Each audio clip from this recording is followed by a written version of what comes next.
Talking about like complexity and development, like people don't really know the complexity of Formula One. Yeah. Like when I'm watching races with friends, they don't really know like understand the difference between like Formula Two and Formula One. And then Yeah. I say, listen, this Formula Two car, they use it for like I think it's 5 years or 6 years. The same car, the team has two cars. Formula One, they literally get a book of words Uh-huh. and they transform it into a car every year. Yeah. Like how does that development works? Like how from the moment you get the book, Yeah. the team gets So the book to the the thing. moment the thing is there, like you can see it. That's a long period. It's a long time. Because obviously you don't just get it at the end of the year and suddenly you go, okay, we have to suddenly create something.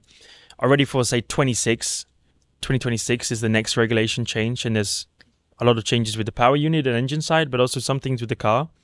Yeah, just so people understand, like the regulation, the main regulation Yeah. is it lasts what it's 5 years, 5 years, Something like that. 4 years, 5 years, Yeah. 5 years. So when you see like differences in the car, the big differences, it's that change of regulation. But in the Yes. middle of that, there are like updates to the regulation. Yeah, exactly. So there's things every year, kind of which are updates which the team have to comply with.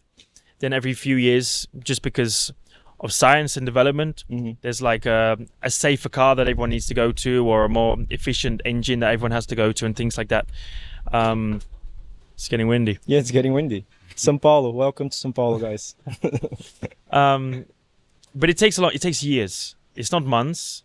It takes years to be ready to be on top of all of these things.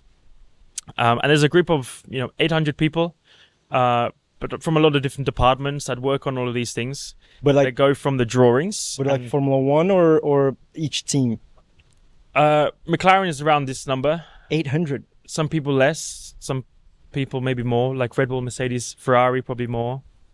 But 800 from a lot of obviously different departments. Yeah. That's probably including.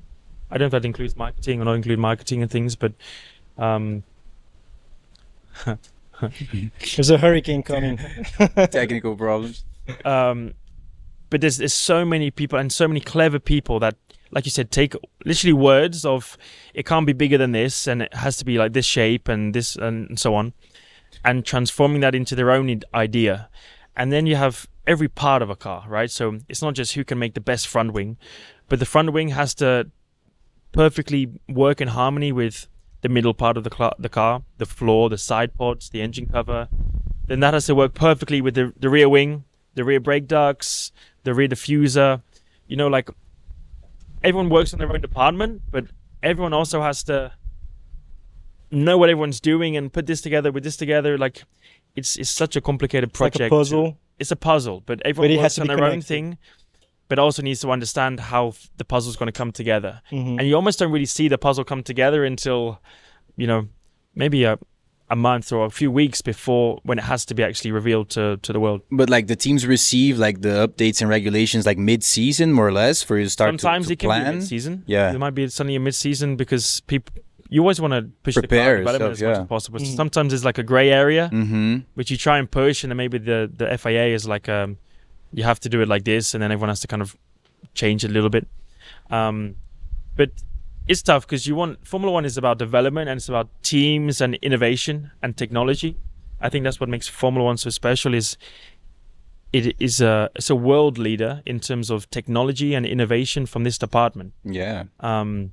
It brought the carbon tubs to the world, Formula One and McLaren, and a lot of technology, and especially from like the power unit side of things, that is in everyone's cars nowadays. A lot of it is led by Formula One. For sure. And Formula One engines are some of the most, or I say, the most efficient engines in the world, which people don't always expect.